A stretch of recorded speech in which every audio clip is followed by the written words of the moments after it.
Halo teman-teman semua, selamat datang kembali di channel Framework Indonesia.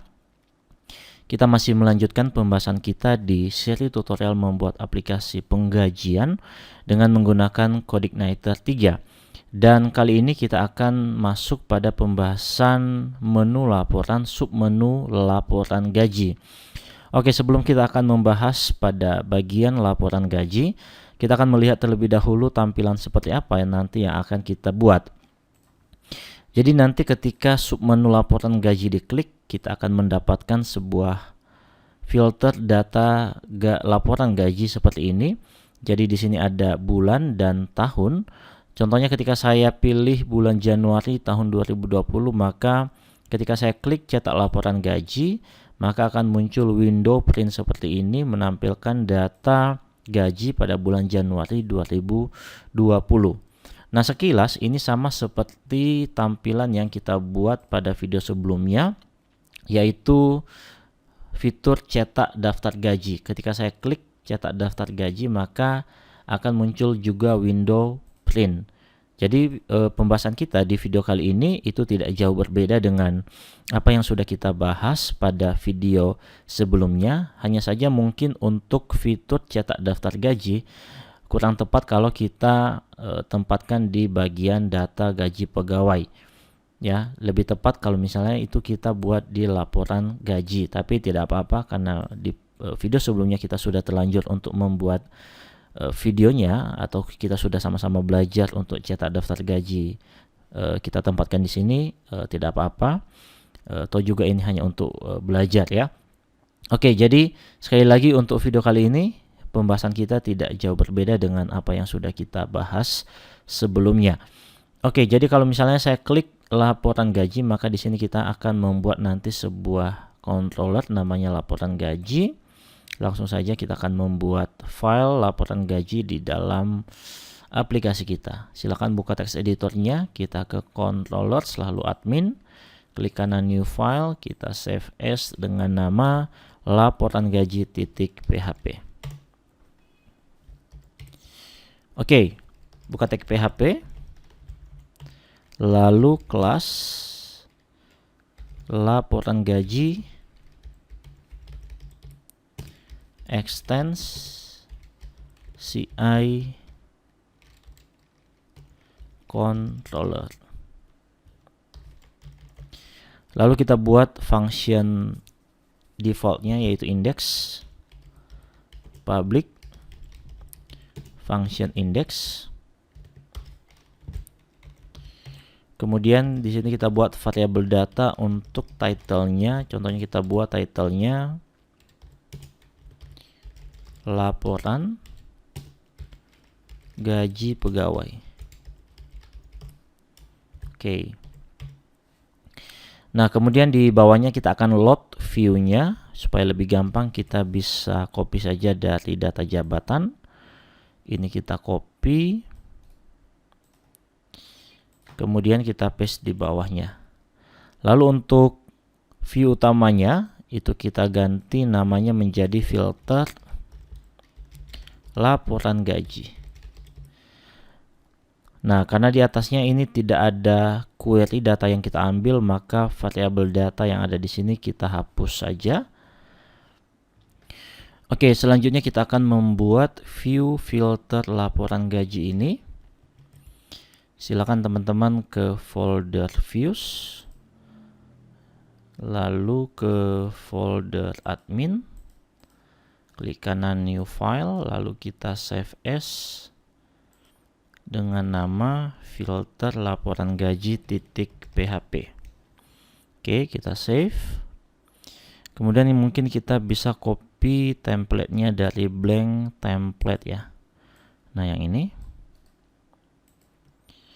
Kemudian kita paste. Ininya kita hapus title-nya. Kemudian kita buat kelas card di sini, div card. Kemudian kita akan buat kelas header, div card header. Untuk card headernya ini kita buat tulisannya filter laporan gaji pegawai. Oke, kemudian untuk card headernya kita tambah lagi di sini BG primary. Lalu tulisannya putih, text white. Kemudian ini MX Auto. Lalu supaya ukurannya tidak terlalu besar, kita buat width-nya 35%. Oh ya, tujuan MX Auto ini supaya nanti posisi cardnya itu berada di tengah ya. Oke, sekarang coba kita save dulu. Lalu kita lihat hasilnya. Refresh, kemudian laporan gaji. Nah, oke, sudah muncul di sini untuk header dari filternya. Oke, kemudian kita akan, atau mungkin kita buat tulisan judulnya di tengah ya. Nah, jadi kita bisa buat di sini sebuah kelas text center. Oke, sudah di tengah. Sekarang kita tinggal tambahkan card body-nya. Oke, jadi di sini tambahkan kelas card body. Div card body. Nah, untuk card body ini kita akan membuat form inline seperti ini ya. Kita bisa cek di getbootstrap.com. Kita ke documentation, lalu kita ke components, klik forms. Lalu kita cari yang form inline, yang sejajar ya. Yang ini nih, seperti ini. Oke, kita bisa copy yang mulai dari sini. Oke, copy, kemudian kita paste di dalam card body-nya. Ini kita rapikan dulu. Save, kemudian kita lihat hasilnya. Nah, sudah muncul ya, hanya saja mungkin nanti ukurannya kita sedikit ubah. Oke, ini call SM, ini kita ganti contohnya jadi 3. Oke, jadi 3, kemudian ini 9. Coba lihat hasilnya. Oh, masih belum. Coba, atau mungkin ini kita ganti dulu ya, tulisannya menjadi bulan. Lalu oke, ternyata sudah bisa. Oke, untuk tahun kita copy lagi ini. Ini kita rapikan dulu. Untuk tahun ini kita copy. Lalu kita paste di bawahnya. Ini jadi tahun. Oke, sudah muncul bulan dan filter bulan dan tahunnya. Sekarang kita tinggal tambahkan saja drop down seperti ini, bulan dan tahun ya. Nah, supaya lebih cepat kita bisa copy saja dari view data gaji. Kalau kita buka view data gaji, di sini kita punya seperti ini ya. Kita bisa copy mulai dari tag select. Yang ini tag select sampai tag penutup selectnya. Copy lalu paste di sini, di inputnya ya. Oke, coba save dulu, kita lihat hasilnya.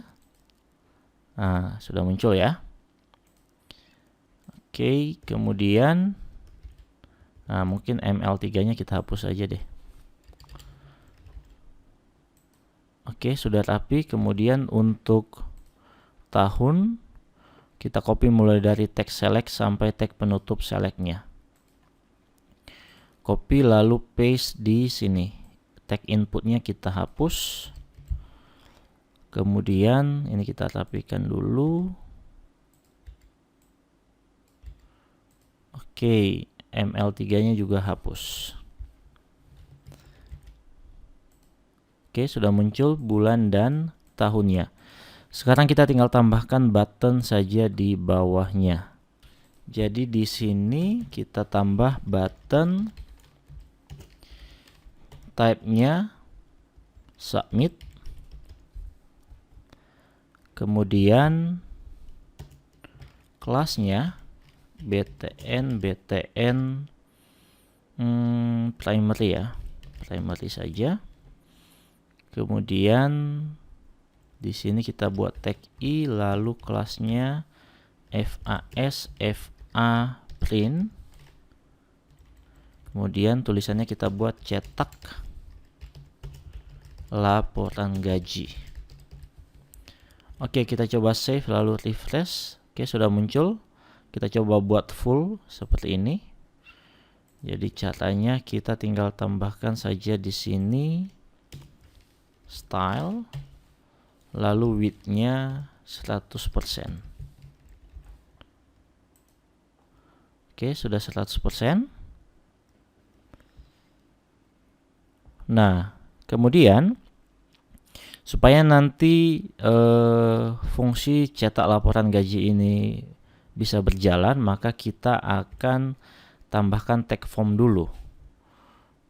Kita bisa tambahkan tag form itu di atas card body ini ya. Buka tag form, lalu metodenya kita pakai metode post, kemudian actionnya nanti kita akan membuat sebuah metode di controller kita namanya cetak laporan gaji ya. Jadi di sini kita buka tag PHP dulu, lalu echo base URL, kemudian folder admin, controllernya tadi namanya laporan gaji, lalu kita buat sebuah metode nanti cetak laporan gaji. Nah, kemudian tag penutup formnya ini kita cut, lalu kita pindahkan di bawah di sini. Oke, coba kita refresh. Jadi kalau contohnya saya pilih Januari tahun 2020, lalu saya klik cetak laporan gaji, maka nanti akan mengarah ke sini, cetak laporan gaji ya. Hanya saja ini page not found karena kita belum punya yang ini, cetak laporan gaji ini. Nah, seperti yang saya katakan tadi di awal, sebenarnya fitur laporan gaji ini sama seperti di sini ya, sama seperti cetak daftar gaji. Jadi kita bisa copy saja dari, silakan buka controller data gaji, bukan yang ini. Ini close dulu. Data gaji, data penggajian ya. Kemudian copy mulai dari cetak, metode cetak gaji. Nah, yang ini. Metode cetak gaji, copy lalu kita paste di sini. Nah, kita tinggal ubah nama metodenya sesuai dengan yang kita panggil di sini di action ya. Cetak laporan gaji. Nah, ini kita ubah. Oke, kita akan modifikasi sedikit saja. Title-nya cetak laporan gaji pegawai. Nah, sebenarnya untuk di bawahnya sama semua ya. Kita tidak perlu untuk membuat view baru karena view untuk cetak data gaji ini sama saja. Oke. Kemudian kita akan coba cetak data gajinya, kita ke laporan gaji, contohnya bulan Januari 2020, cetak laporan gaji. Nah, udah langsung muncul ya seperti ini, sama seperti fitur di video sebelumnya sebenarnya. Oke teman-teman, jadi cukup sekian untuk video kali ini. Video selanjutnya kita akan melanjutkan pembahasan kita, yaitu laporan absensi. Sampai jumpa di video selanjutnya.